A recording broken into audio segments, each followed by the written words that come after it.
Hello friends, आज हम बात करने वाले हैं बिल गेट्स और स्टीव जॉब्स की बायोग्राफी के बारे में। तो सबसे पहले हम बात कर लेते हैं बिल गेट्स के जीवन की बायोग्राफी के बारे में। बिल गेट्स धरती पर मौजूद सबसे अमीर इंसान है। सफलता के जीवन में बिल गेट्स ने जो कुछ किया मैं आपको विस्तार से बताऊंगी। 28 अक्टूबर 1955 में सेटल वाशिंगटन, यूनाइटेड स्टेट में बिल गेट्स का जन्म हुआ। इनका पूरा नाम विलियम हेनरी गेट्स था। जब वो बड़े हुए तो उनके पिता ने उनका दाखिला लेक साइड स्कूल में करवा दिया।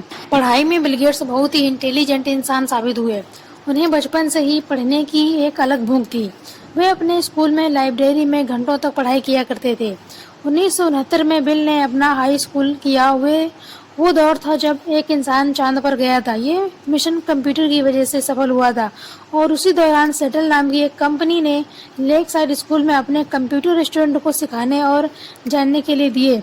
बिल गेट्स तो पहले से ही किसी भी चीज के बारे में जानने के लिए उत्सुक रहते थे और इसीलिए उन्होंने अपना एडमिशन कंप्यूटर क्लास में करवा लिया और जल्द ही बिल की रुचि कंप्यूटर में बढ़ने लगी। उनको हमेशा यह जानने की इच्छा रहती थी कि आखिर कंप्यूटर काम कैसे करता है, इसलिए वो ज़्यादा से ज़्यादा समय कंप्यूटर क्लास में ही बिताते थे। फिर एक दिन बिल की मुलाकात पॉल एलन से हुई, जो कि उनसे 2 साल बड़े थे। वैसे तो उनका ख्याल और विचार एक दूसरे से मेल नहीं खाते थे, लेकिन एलन बहुत शर्मीले और शांत स्वभाव के थे, वहीं बिल बहुत ही अपोजिट थे। लेकिन कंप्यूटर की मिलती जुलती थिंकिंग की वजह से दोनों वो दोस्त बन गए। उस समय कोई सोच भी नहीं सकता था कि एक दिन ये दोनों दुनिया को बदल कर रख देंगे।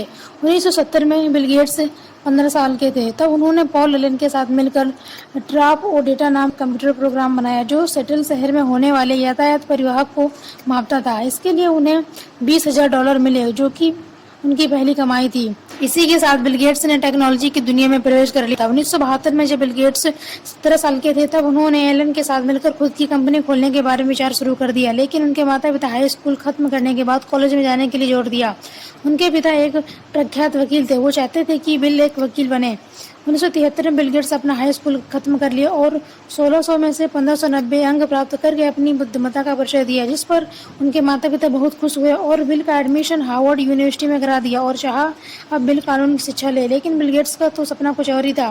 फिर भी उन्होंने बहुत ध्यानपूर्वक लॉ पर अपना करियर बनाने का विचार किया, लेकिन उन्हें ऐसा कोई सब्जेक्ट नहीं मिला जिसमें उनकी कंप्यूटर जैसी रुचि हो। इसलिए वो अपना ज़्यादा से ज़्यादा समय हार्वर्ड कंप्यूटर सेंटर में ही बिताते। 1974 में एलन को पॉपुलर इलेक्ट्रॉनिक्स मैगजीन मिली, जिसके कवर पेज पर दुनिया की सबसे पहले mini computer kit Altair 8800 announce की गई थी।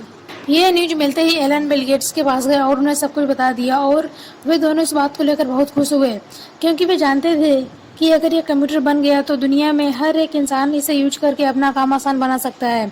डी अल्टायर 8800 मैक्सिको में ईडी रॉबर्ट कंपनी द्वारा बनाया गया था। हेनरी एडवर्ड रॉबर्ट जो इस कंपनी को चला रहे थे, वे तलाश कर रहे थे कि ऐसे इंसान की जो ऐसा सॉफ्टवेयर बना पाए जो इनके इस कंप्यूटर को चला सके। और अब बिल एंड पॉल के पास अपनी किस्मत को चमकाने का एक बहुत बड़ा मौका था। इसलिए इन दोनों ने इस कंपनी से कांटेक्ट किया और अनाउंसमेंट की कि वो बेसिक सॉफ्टवेयर बना रहे हैं जो अल्टायर कंप्यूटर को चलाएगा।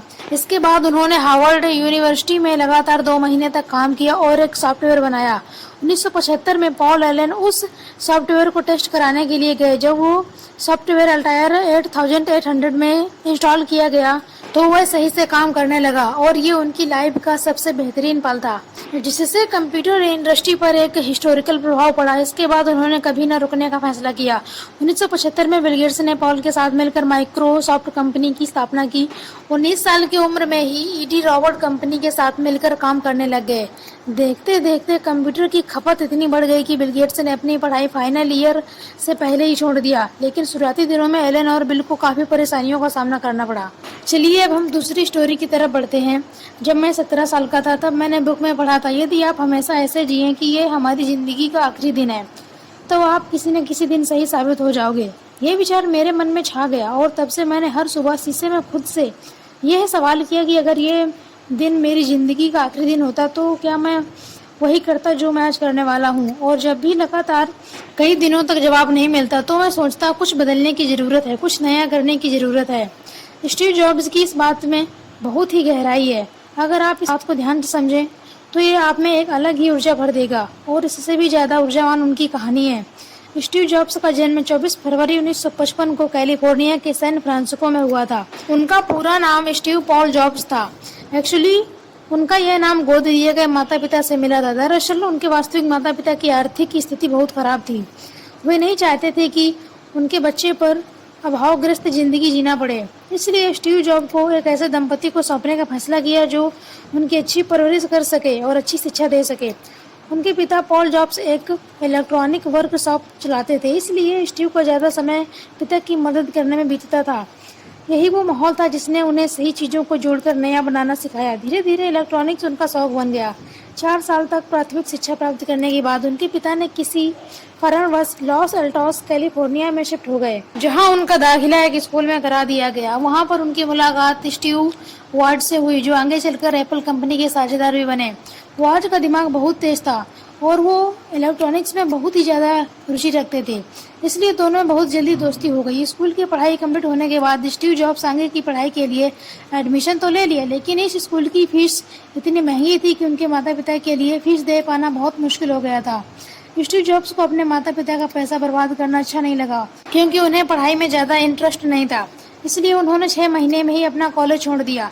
इसलिए एक आधिकारिक छात्र के रूप में वे केवल अपने मनपसंद विषय कैलीग्राफी की क्लास लेने लगे। एक ऐसा समय था जब स्टीव जॉब्स के पास बिल्कुल पैसे नहीं होते थे, यहाँ तक अपने हॉस्टल के कमरे का किराया भी नहीं दे सकते थे। इसलिए वे अपने दोस्त के कमरे में फर्श पर सोते थे और खाना खाने के लिए हर रविवार 7 मील दूर पैदल मंदिर जाते थे, ताकि हफ्ते में एक दिन पेट भर खाना खा सकें। इसके बाद 1972 में जॉब्स की पहली नौकरी एक वीडियो गेम्स बनाने वाली कंपनी में मिली। वहाँ उन्होंने कुछ वर्षों तक काम किया। सन 1974 में स्टीव अपने दोस्त डेनियल के साथ इंडिया आए। बाद में वे 7 महीने रहे और बौद्ध धर्म को पढ़ा और समझा। इसके बाद वे वापस अमेरिका चले गए। यहीं पर स्टीव जॉब्स और स्टीव वॉज एक बार फिर से मिल गए और अच्छे दोस्त बन गए। उन्होंने मिलकर काम करने का सोचा।